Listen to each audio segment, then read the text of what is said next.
نحمدہ و نصلی علی رسولہ الکریم اما بعد فقد قال اللہ تعالی فی القرآن المجید فرقان الحمید فاعوذ باللہ من الشیطان الرجیم بسم اللہ الرحمن الرحیم قل ان کنتم تحبون اللہ فاتبعونی یحببکم اللہ صدق اللہ العظیم۔ ارشاد باری تعالیٰ ہے، قل اے نبی پاک فرما دیجئے، ان کنتم تحبون اللہ، اگر تم اللہ کی محبت چاہتے ہو، فاتبعونی، تو میری یعنی محمد الرسول اللہ صلی اللہ علیہ وآلہ وسلم کی تابع فرمانی کرو۔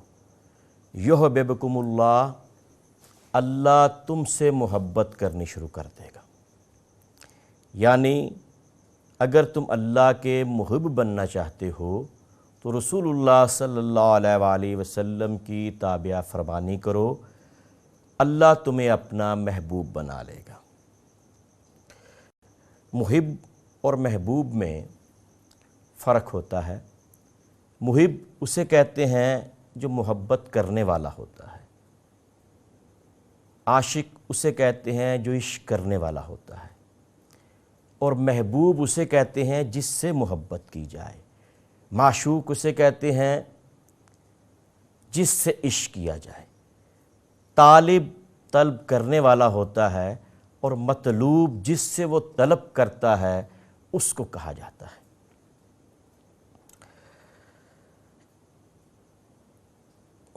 اس محب اور محبوب کے فرق کو حضرت سیدنا موسیٰ علیہ السلام کے دور کے ایک واقعے سے اس کی تشریح ہو سکتی ہے کہ حضرت موسیٰ علی نبینا علیہ السلام نے اللہ تبارک و تعالیٰ سے یہ پوچھا کہ اے بار الہ، اس کائنات میں اس وقت تیرا محب کون ہے؟ سب سے زیادہ بڑا محب کون ہے؟ تو اللہ تعالیٰ نے ارشاد فرمایا، موسیٰ فلاں جنگل میں چلے جا، وہاں پر تجھے ایک شخص ملے گا جو اس وقت کائنات میں مجھ سے سب سے زیادہ محبت کرتا ہے۔ تو حضرت موسیٰ علیہ السلام اس شخص کے پاس پہنچ گئے، تعارف ہوا، باتیں ہوئیں۔ تو حضرت موسیٰ علیہ السلام نے کہا، کیا شخص اس وقت کائنات میں تو اللہ سے سب سے زیادہ محبت کرنے والا ہے، اللہ کا سب سے بڑا محب ہے،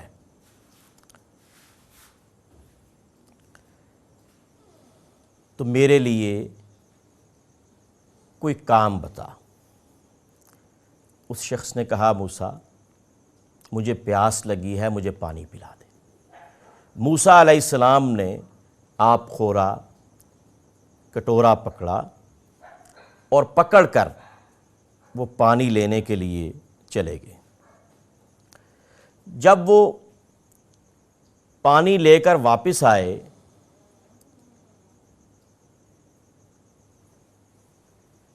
تو دیکھا،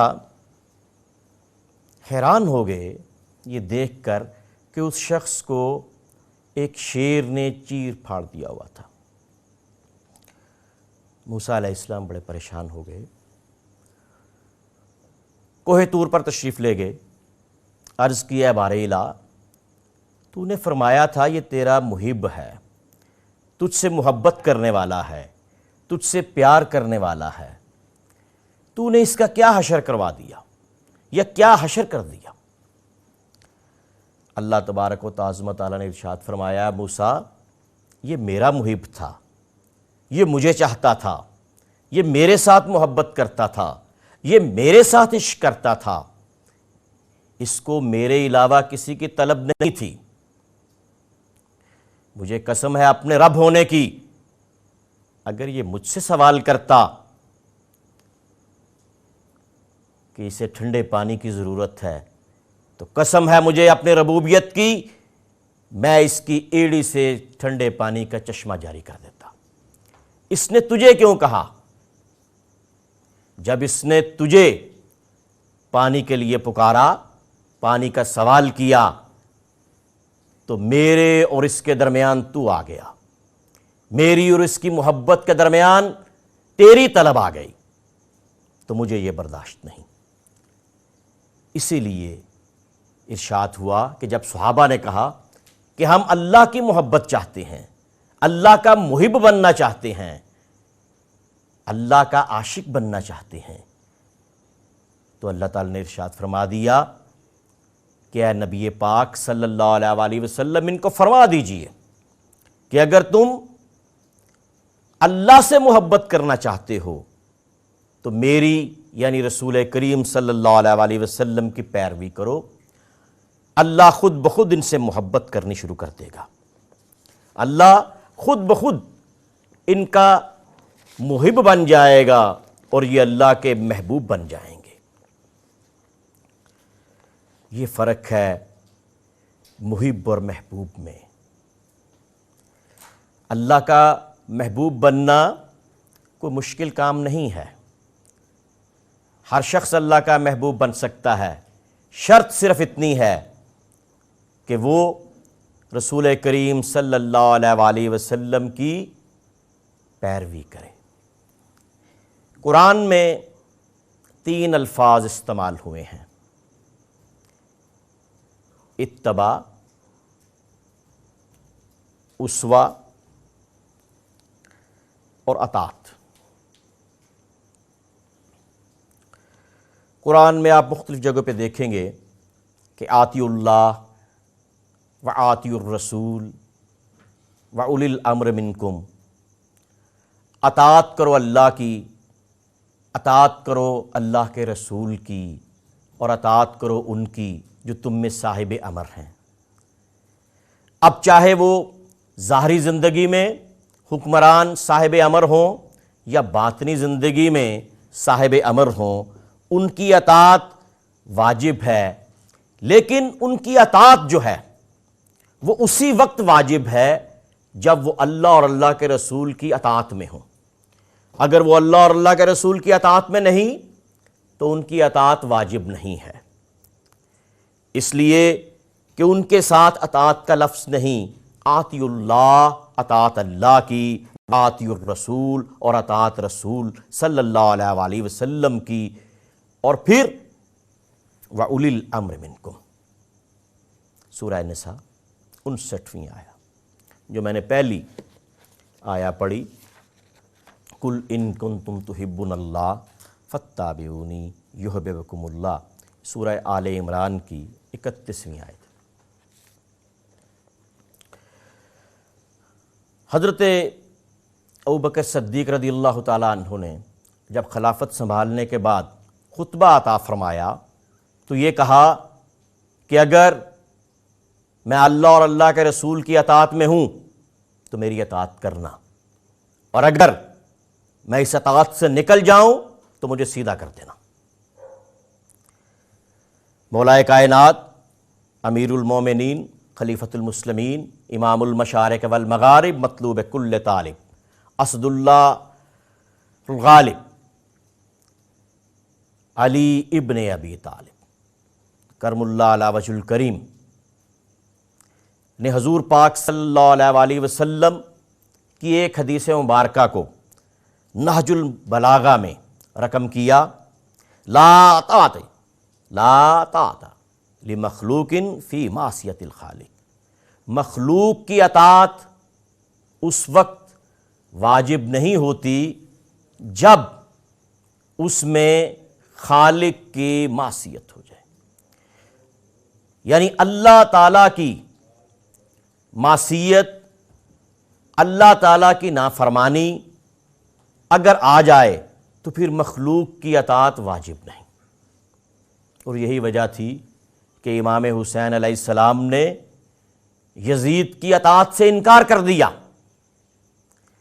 اس لیے اطاعت سے انکار کر دیا کہ وہ اللہ اور اللہ کے رسول کی اطاعت سے باہر تھا۔ لا طاعت لمخلوق فی معصیت الخالق۔ جب وہ خالق کی اطاعت سے کوئی باہر ہو جائے تو پھر وہ اولی الامر نہیں ہوتا، پھر اس کی اطاعت واجب نہیں، وہ پھر جابر ہوتا ہے،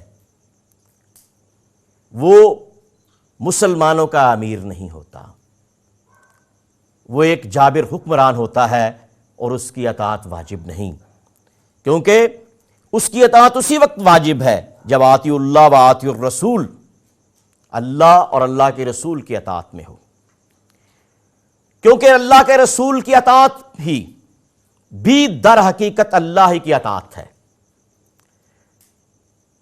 وَمَن يُطِعِ الرَّسُولَ فَقَدْ أَطَاعَ اللَّهَ، جس نے رسول کی اطاعت کی گویا اس نے اللہ کی اطاعت کی۔ یہ بھی قرآن کا حکم ہے کہ اللہ اور اللہ کے رسول کی اطاعت ایک ہی ہے۔ اب قرآن میں ہم نے سورہ آل عمران کی آیہ مبارکہ سے اتباع کا لفظ سیکھا، سورہ نساء کی ان 2 آیات سے اطاعت کا لفظ سیکھا، اور سورہ احزاب کی 21ویں آیت لَقَدْ كَانَ لَكُمْ فِي رَسُولِ اللَّهِ أُسْوَةٌ حَسَنَةٌ، تمہارے لیے رسول کریم صلی اللہ علیہ وآلہ وسلم کی ذات مبارکہ میں بہترین نمونہ حیات ہے۔ تو اس سے ہم اسوہ کا لفظ سیکھتے ہیں۔ تو اب ہمارے پاس 3 لفظ ہو گئے، پہلا اطاعت، دوسرا اتباع، اور تیسرا اسوہ۔ اب اللہ کی اطاعت ہو سکتی ہے، اللہ کے اسوہ پہ عمل نہیں ہو سکتا۔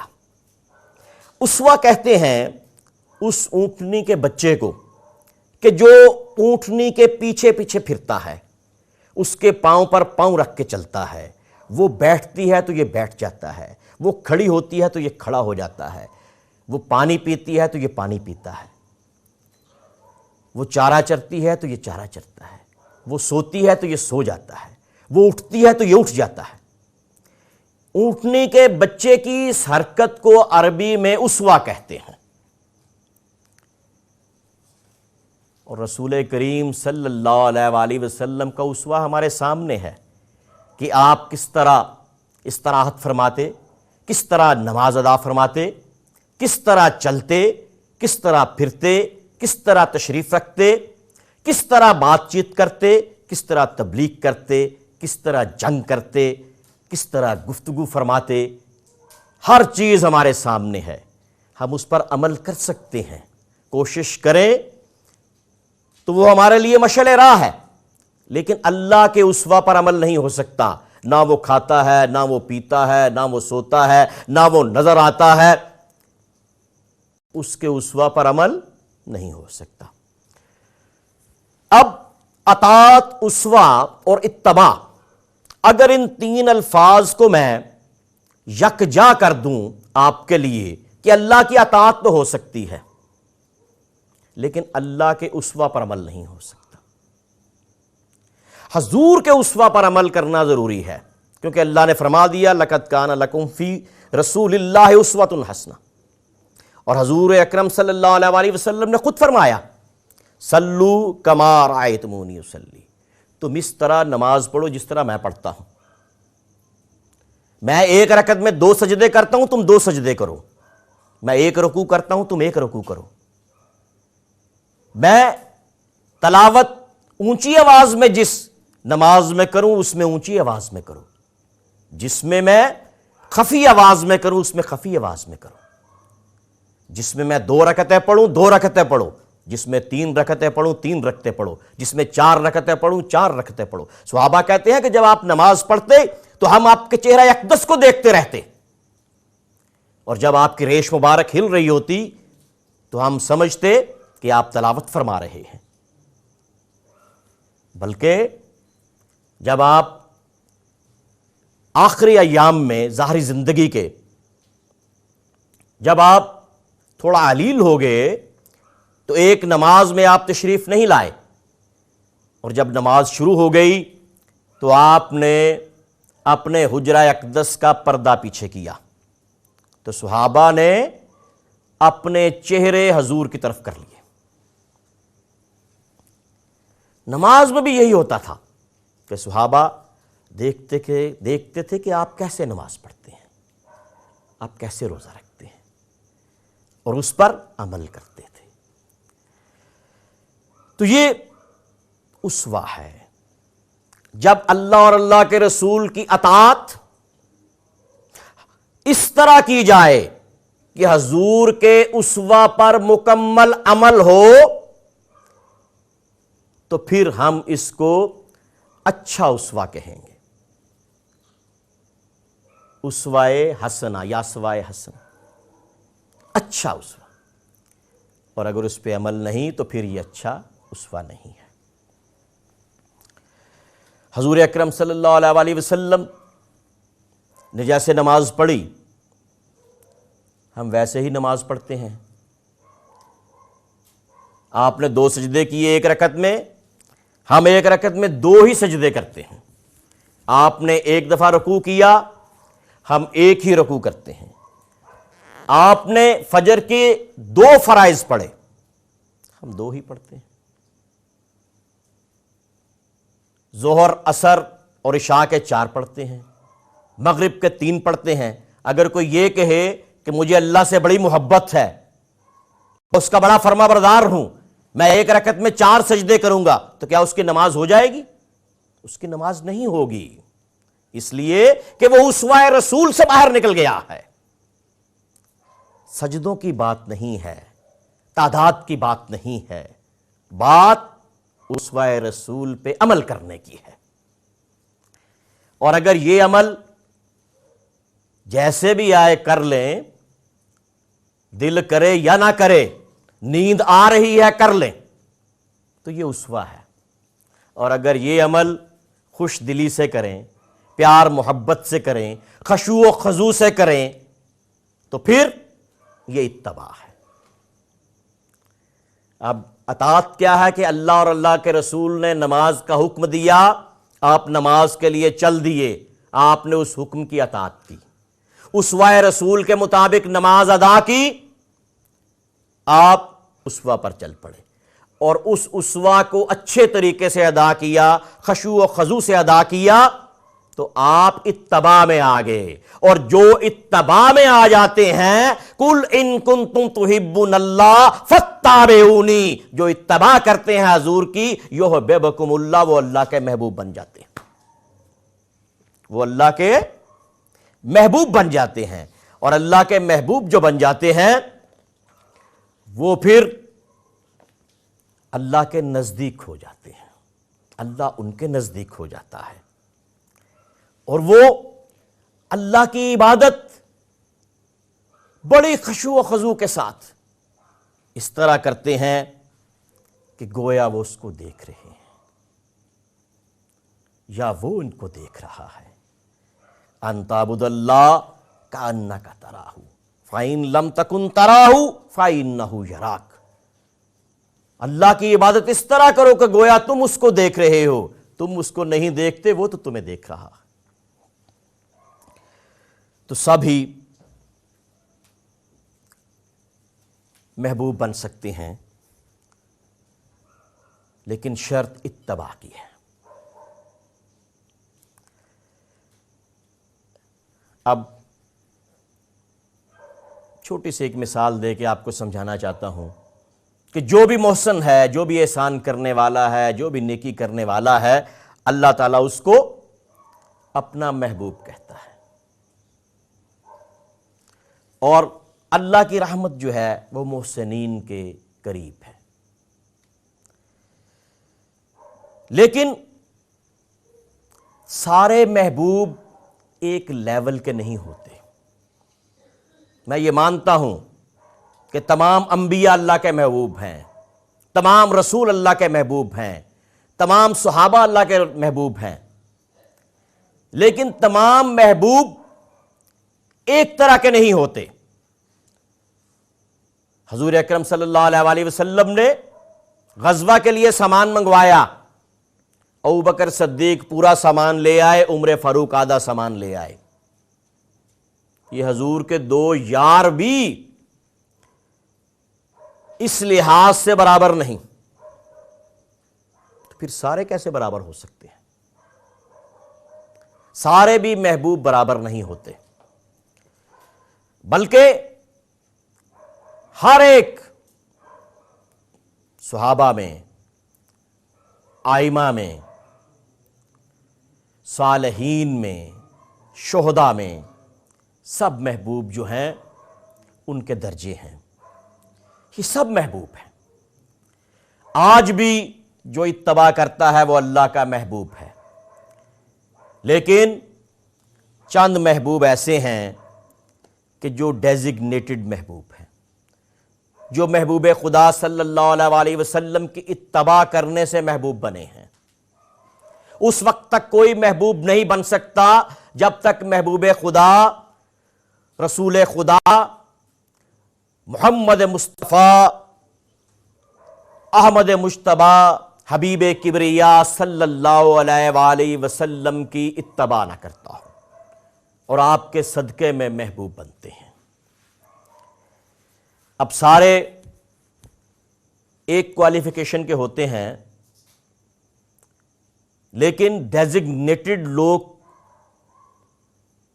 الگ ہوتے ہیں۔ اب ایک ہسپتال میں اگر 10 لوگ ایک کوالیفیکیشن کے ہیں تو ان میں ایم ایس ایک ہی ہوگا، میڈیکل سپرنٹینڈنٹ ایک ہی ہوگا۔ اگر شہر میں 50 سرجن ہیں تو ان میں سول سرجن ایک ہی ہوگا یا 2 ہی ہوں گے۔ ان کی کوالیفیکیشن سب کی ہے۔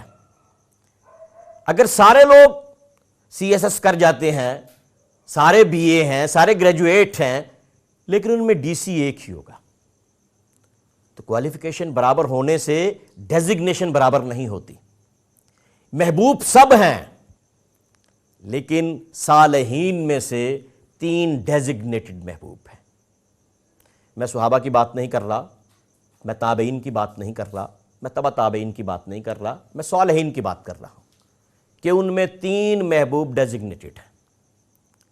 ان میں پہلے محبوب سبحانی، قطب ربانی، شیر یزدانی، سخی سلطان سید عبد القادر جیلانی قدس سرہ العزیز ہیں، کہ جنہوں نے یہ فرمایا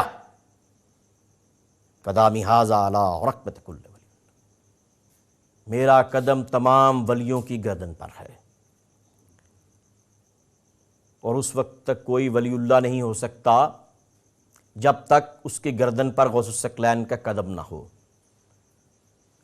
اور ولی اللہ ہونا ابتدائی چیز ہے، اس کے بعد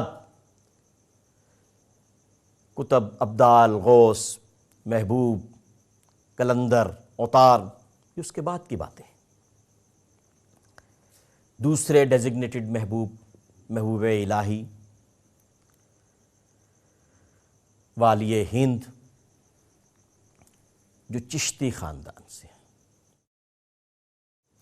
اور تیسرے محبوب، محبوب ذات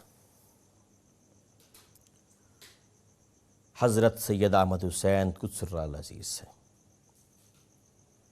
پہلے محبوب، محبوب سبحانی، قطب ربانی، شیر یزدانی، قندیل نورانی، سخی سلطان سید عبد القادر جیلانی قدس سرہ العزیز سے، کہ جن کا فیض حضرت شہاب الدین سہروردی کو ملا تو سہروردی سلسلہ چل پڑا، حضرت خواجہ معین الدین چشتی کو ملا تو چشتیہ سلسلہ چل پڑا، اور جس چشتیہ سلسلے کے محبوب الہی حضرت خواجہ نظام الدین اولیاء ولی ہند، غوث الثقلین سے حضرت غلام نقشبند کو فیض ملا، مجدد الافسانی کو فیض ملا، اور اپنا فیض قادری سلسلے میں تو ان کا تمام سلسلوں سے برتر ہے۔ محبوب ذات حضرت سید احمد حسین قدس سرہ العزیز محبوبیت کے درجے پہ ایسے نہیں پہنچ گئے، آپ مادرزاد ولی، ولایت فطری کے حامل، کہ آپ کے نانا نے آپ کو ولایت کا تاج عطا فرمایا، اور آپ بچپن میں آپ سے کرامات کا ظہور ہوا۔ آپ ولایت وہابی کے حامل کہ حضور غوث ثقلین نے آپ کو 9ویں جماعت میں اپنا دست مبارک عطا فرمایا اور بیعت فرمایا، اور آپ کو ولایت عطا فرمائی۔ ولایت کسبی کے لیے آپ نے 3 مہینے، 6 مہینے، 9 مہینے کے روزے رکھے، اور اسی پہ اکتفا نہیں کیا،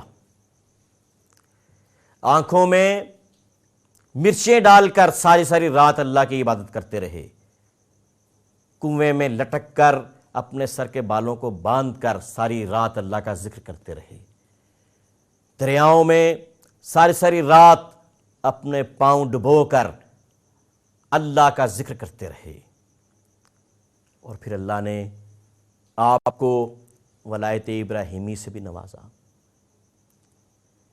ولایت موسوی سے بھی نوازا، ولایت عیسوی سے بھی نوازا، ولایت نوحی سے بھی نوازا، ولایت سلیمانی سے بھی نوازا۔ ولایت سلیمانی وہ ولایت ہے کہ جس پر اللہ کے ولی کا تصرف ما فوق الفطرت اشیاء پر ہوتا ہے، جنوں پر، ہواؤں پر۔ اللہ تعالیٰ ان کی دعاؤں کو قبول کرتا ہے، اور کبھی آپ بارش کے لیے دعا کرتے ہیں،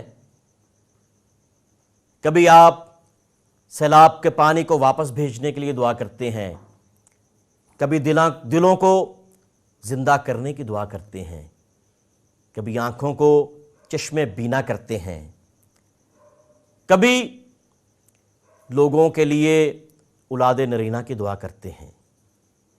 تو جو ولایت فطری کا، ولایت وہابی کا، ولایت کسبی کا، ولایت ابراہیمی کا، ولایت نوحی کا، ولایت سلیمانی کا، ولایت موسوی کا اور ولایت عیسوی کا حامل ہو، وہ ولایت مصطفوی کا حامل ہوتا ہے، اور جو ولایت مصطفوی کا حامل ہو وہ وقت کا غوث ہوتا ہے، اور جو وقت کا غوث ہو اور محبوب بھی ہو پھر وہ محبوب ذات ہوتا ہے۔ وما علینا الا البلاغ۔